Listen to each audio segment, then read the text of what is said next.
Dumelang and Sanbonani, greetings Tobela. Welcome to the third episode of our true crime part of the space here, the podcast part of our space on Stone Queer, where we cover true crime of under the radar cases or cases in the queer community or cases affecting women, because that is what we are about here. So today's case that we're covering is also going to be a short one.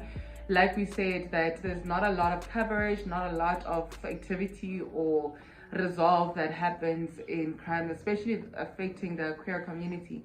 So we'll be covering the case of Bonang Precious Gaelae, a 29-year-old woman whose life was cut short on the 12th of February in 2021. Thank you so much for those who have been subscribing, those who have been checking out the different things that we do here, those who have been liking the comments. Thank you so much. I see the views are increasing. I really appreciate it. So, but before we get into today's case, like every other case, I'd just like to send a kind reminder that let us remember and be cognizant that these are real people, real human lives, people with families, people who are mothers, who are fathers, who are friends, who are cousins, who are sisters, who are siblings, who are everything, who are healers, who are career people, who are colleagues. So can we remember to just be respectful? If we have nothing nice to say, let us keep it to ourselves, but let us be respectful, let us be kind, because we don't know which family member or which friend will be reading comments should they bump into such, because the algorithm pops up a video with their loved ones' names on it. All right, so today's case, it's not too gruesome, but we do have content warnings. It is gruesome, it is hate-filled, it is on hate crime, it is what other trigger warnings. So yeah, so if it's stuff that you do not want to see, please go check out our other content, but please leave a subscription if you are resonating with what we do here. If not, that is totally okay. If you still want to watch and still learn about certain things, that is totally okay. But yeah, without wasting any more time, let us get into today's case. So as we said, today's case is about Bonang Precious Gaelae, a woman from the northwest Taung.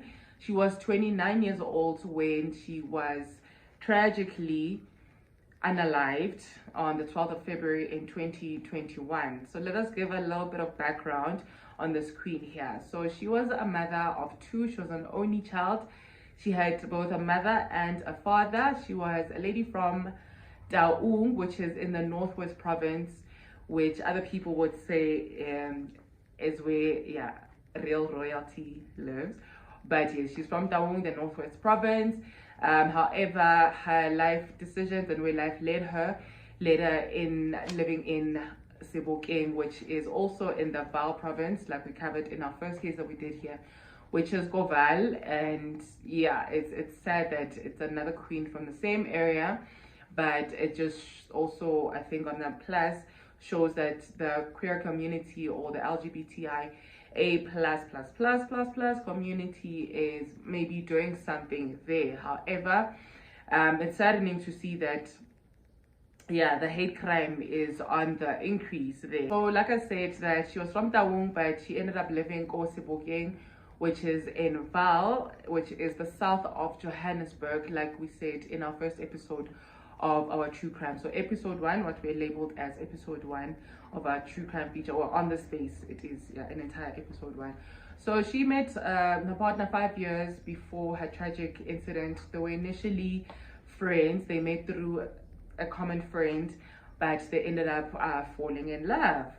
And these people were together for 4 years, where there was engagement in that mix, but because neseba kokotile magadi nese antitwe go Bonang's family, even though there was dramatic events, well, not dramatic, or lack of understanding in the lifestyle that they were living. So it took a bit of tussling and ruffling from their family members. So with Bonang's mom, it was just Dali, the mom, who had to speak to the father just to make her understand that, listen, as long as our daughter is happy. Like I said, she was an only child, but she did give her parents 2 grandchildren, who will not mention because they are under the age of 18. and just to protect their identities and to also not to re-traumatize them because they are aware what has happened to their mother. So her and Chippa, which is her partner, they were building this life of theirs, go Vaal, Sebokeng, and they were known in the community as these twin lovers, because they were so inseparable. They were in love. Their love story was actually very beautiful, and they were now beginning to build their lives together, gathering the monies, getting strong financially, being active in the community, because they were also somewhat activists for the queer community. So with Bonang, tragically, on the 12th of February, but even prior this date, there was a man in their neighborhood where he owned a spaza shop. And at that time, it was said that they were struggling with electricity. So they were in their area, they were without electricity for about 3 or 4 months. So I think by that time, electricity issue was sorted. So if you live in South Africa, you know how possible this is. So I think at that time, this issue was sorted because Nabaile go shopong to go purchase these prepaid vouchers. So other reports say it was Airtime, but the teller of the story, but they were going to buy electricity. So we also have a prepaid electricity in our country. I live in the old houses where it's still like a meter running, and at the end of the month we pay Eskom, and we stop crying. Oh my God, this has been so hyped up. But anyway, so this is somebody that Chippa grew up around, knows this man from the neighborhood. So another case of banna ba. Sorry if I'm being offensive. I'm gonna also be a bit overstepping the line, but call me to order as well if it was unnecessary what I say. But it's another case of a guy onangle kwababa and going for like low-lying fruits, not that people are low-lying fruits, but where you're thinking it's easy to get here, instead of or I don't know, go out like advising you guys in whatever. But anyway, so this band's name Mojalefa Simon Mokoena. He's a 58-year-old. The perpetrator is a 58-year-old man, and Chippa grew up around this man, so he knew this man in the neighborhood, and they assumed basically that this man, he knows the kind of person that I am. Even when they did go through their transitioning period, he was still just what we thought a respectable man in the neighborhood. Excuse my lighting, guys. It's the electricity problem that we are talking about here. I had a little drama earlier on, but I'm going to share it on our episode that we're going to do on the concentration camp. Okay, our first official one. All right, so anyway, so it's a man that they knew. So, but this man, like most men who are not dealing with whatever issues that they have, or basically, I would say this man, he was pursuing Bonang, and trying to persuade her, why,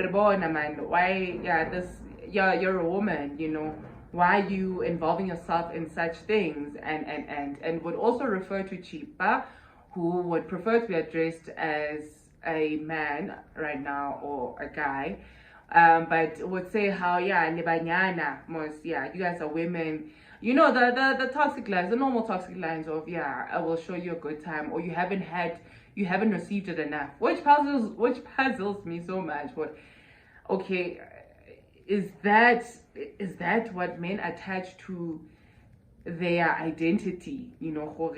When fucked up, But anyway, I digress. So anyway, so this has been a man that has been subtle harassing things, you're a woman, hitting on this person. When somebody is shellering you and you're like, no thanks, no thanks. I don't know why it's so hard for people, or what school of thought this is, but I've literally also heard women who say, no, you need to try harder, But for some of us, where we understand how far such things can go, we would respectfully like our no Keshap will be that, you don't need to pursue me harder. Or for me personally, it makes me feel uncomfortable, especially if I would consider you a friend, and then you're insisting bona, even if I was single, even if I was not a queer woman, but like my no is Kiko baby no, to not create this uncomfortable space for you and I to exist as a friend, just as much as Linna. If I am proposing my love to somebody, I'm not entitled to that person loving me back, you know, or returning my love. But yeah, I think on Kitimet is here, we're gonna do an episode where she's speaking of, is it unrequited love? Yeah, that English word that I cannot say at the moment until maybe I will read it. But anyway, I am decolonizing slowly but surely. Yeah, so yes, back to Bonang. So Bonang and her friend, initially they went to the shop, and yeah, an argument ensued because I think enough now. So an argument ensued with the shop owner, that Mojalefa. You know, Akitawaki means that I'd really like to call him Rabish Mojalefa, but it'll be respectful as well. Don't know what for. But anyway, yeah, so then later on, Chippa Afikache and is asking, what is this commotion about, you know? And they state that, you know what, this is what happened. We had a little altercation, but we are leaving now, you know? So they take their money, but no, this has already been punched in, this electricity or airtime, whatever it was that they're buying, but there's a machine that processes these things. And yeah, so that was what the altercation was about. It was basically an altercation, a squabble about I want you you don't want me to want you kind of thing, you know. I can take you from your woman. And these people were together for what, 4 years by now, you know. So this is something solid. But even if she was single and she says bona abuti or ntate, yes, umtala on top of that, yes, he's a ntate, because this child is what, 29. So this is a good almost 30 years of an age difference, right? Sorry for being ageist right now, Mara, you know. So anyway, to keep the peace. Unfortunately, some of us need to exist to keep the peace, which I hate so much. But to keep the peace, they decided, you know what, let's go to another shop and go purchase this good that we're trying to purchase, you know. But now ego comes into it. The set. Okay, actually, let's say it. Remember, we spoke that set also has good qualities. But yeah, this ego rises in this man so much where he's like, they don't know me. I'm a sure these. Yeah, I'm sure he had a lot of derogatory words that he used, you know. So this man goes to his house. He grabs 2 knives. So it is reported that 1 knife was used, but apparently he grabbed 2 knives. Maybe it was 1 knife per person that he wants to show his vengeance on. 2 knives, and yeah, he sat and waited for them. So obviously, like in a neighborhood, I can, if like or like I'm a shop owner, already I can pick up or behavioral pattern, you know. So I definitely know, oh, okay, this one goes to school at this time. So yeah, so that's why I changed like my running route so that you know. Yeah, it's unfair that I need to live in fear, but unfortunately this is the toxic world that we have created, you know. Yeah, the gods are angry, the waters are angry. Yeah, you've seen, but we'll cover that when we're doing the spiritual stuff. So anyway, Chippa, so this man now also these knives, and when he sees them approaching, this is now on the 12th of February in 2021, he sees them approaching, he grabs a back stena, and he throws the stena at these 2 people. So these 2 partners, throws this brick at them, and this brick hits Bonang, and then he goes and he stabs, sorry, I think I need to edit that out. He uses this knife on her neck and yeah, puts holes on her neck. Yeah, so that's those 2 places, but other reports say repetitive stabbing, and then also goes and attacks their partner Chippa, Mahanoe.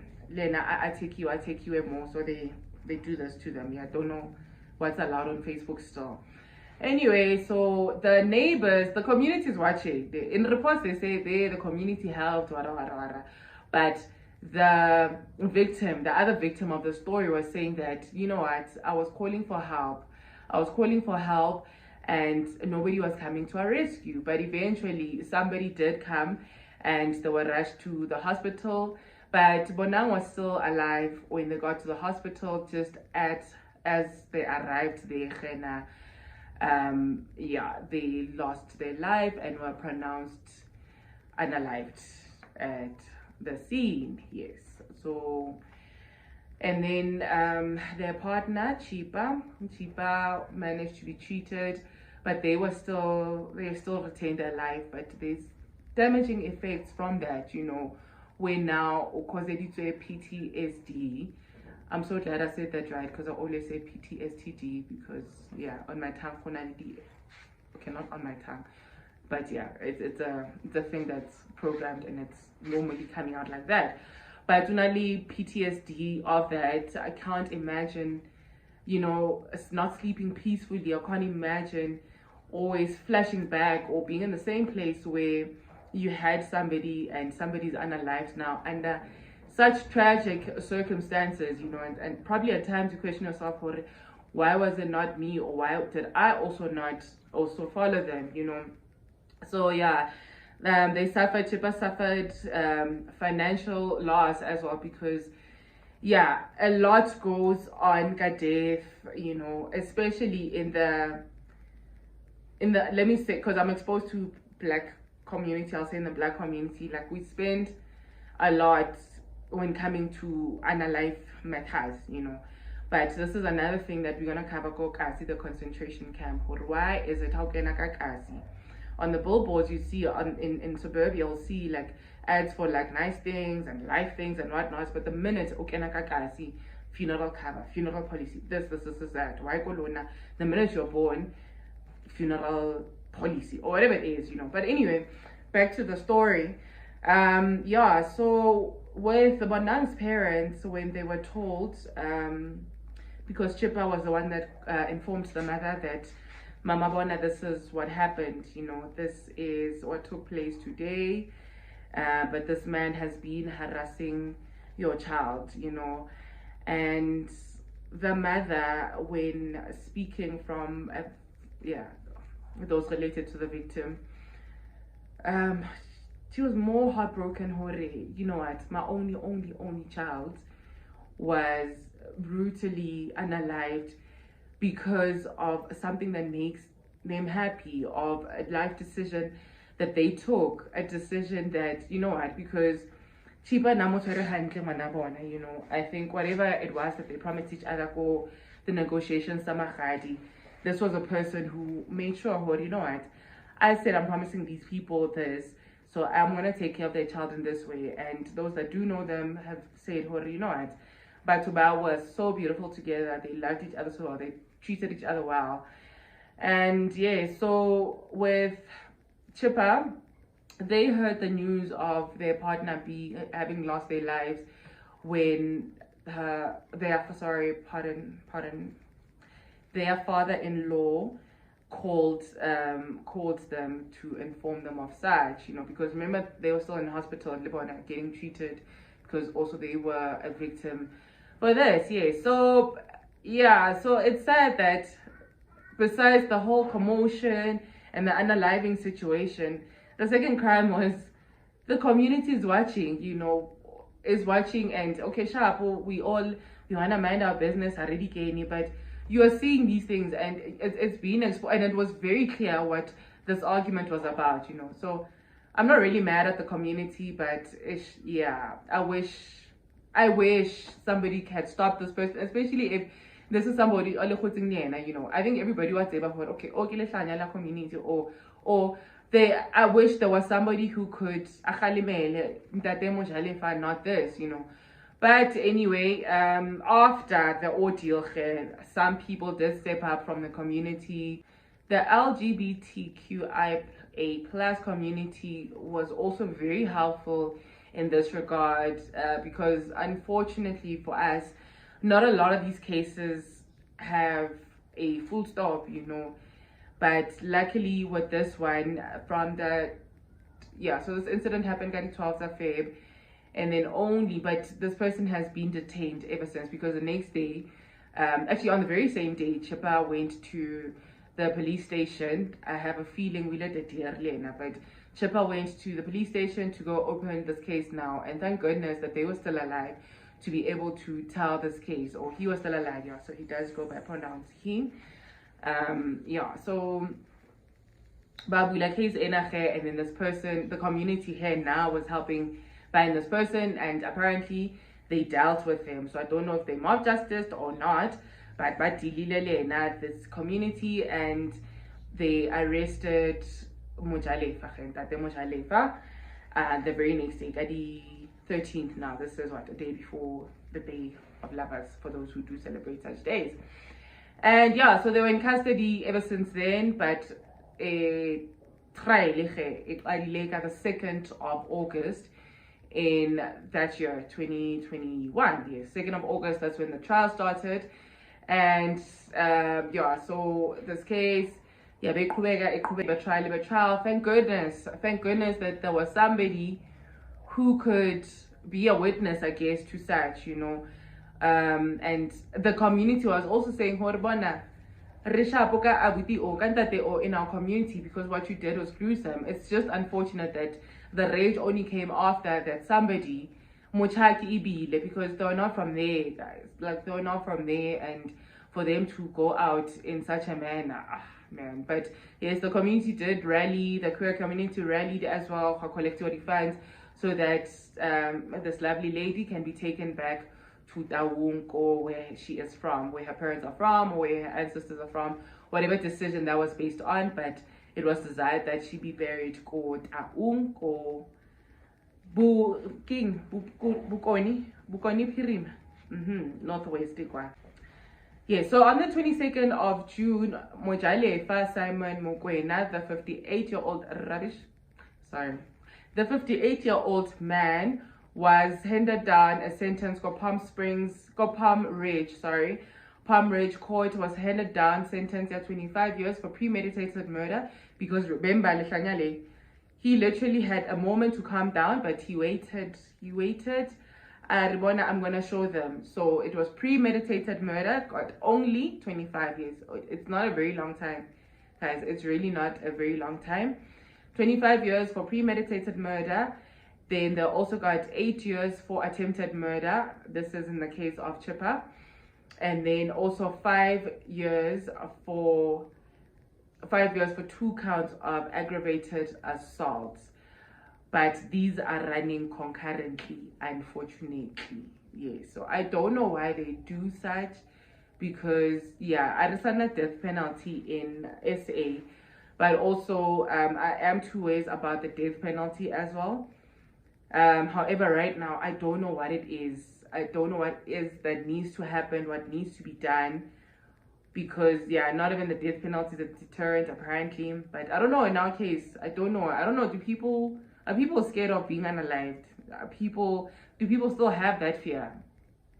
Well, yeah, so it's running concurrently, and chances are in 12.5, 13 years, this person is gonna be eligible for parole, because in the queer community, it's really not a strong message. You know, I hear the reports saying how, no, we want to send a strong message that, yeah, you don't do this, but I don't see this as a strong message, truth be told, to be honest. I really do not see this as a strong message, because what's the worst that's gonna happen to them? Yeah, their living conditions are gonna be better that they are detained now.